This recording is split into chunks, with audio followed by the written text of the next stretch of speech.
স্বামীর যত্ন নিয়েন, স্বামীর জন্য সেজে গুজে থাকিয়েন না, ওকে বাধ্য করিয়েন না নতুন জামা কাপড় কিনে দিতে।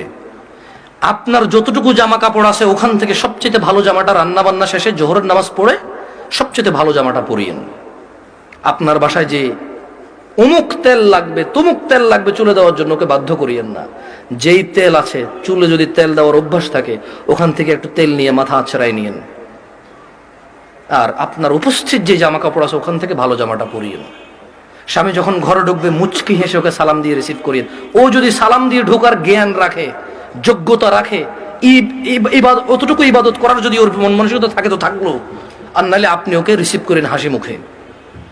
ও গোসলে যাওয়ার আগে গামছা লুঙ্গিটা টয়লেটে দিয়ে আসিয়েন।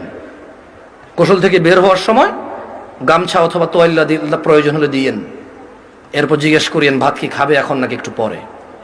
যদি বলে যে পরে খাবে, কিছুক্ষণ পর আবার জিজ্ঞেস করেন ভাত খাবে কিনা। ও যদি পছন্দ করে যে ওর বাবা মা বোন এদের সাথে ভালো আচরণ করা, যদি ও পছন্দ করে আপনার পক্ষ থেকে, আপনি ওর বাবা মা বোন এদের সাথে ভালো আচরণ করিয়েন।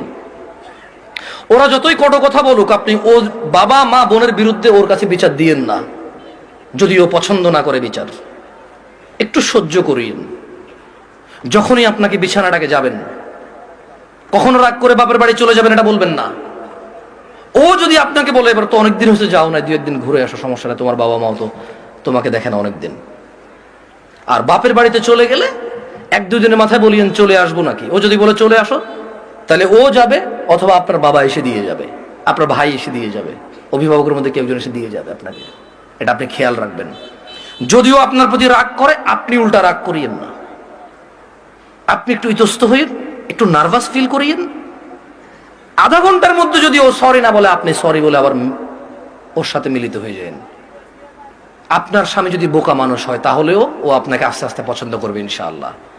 আর যেই স্বামী ভালো, সেই স্বামী সবসময় চিন্তা করে আমার বউটা যদি একটু কটু কথাও বলে, ও যদি একটু কর্কশ হয়, ও কোনো পুরুষের সাথে কথা বলে না, চরিত্র নষ্ট করে না, এমন মহিলা রেখে দেওয়া যায়, ওকে পোষা উচিত, যত্ন করা উচিত। এটা হচ্ছে বুদ্ধিমান স্বামী।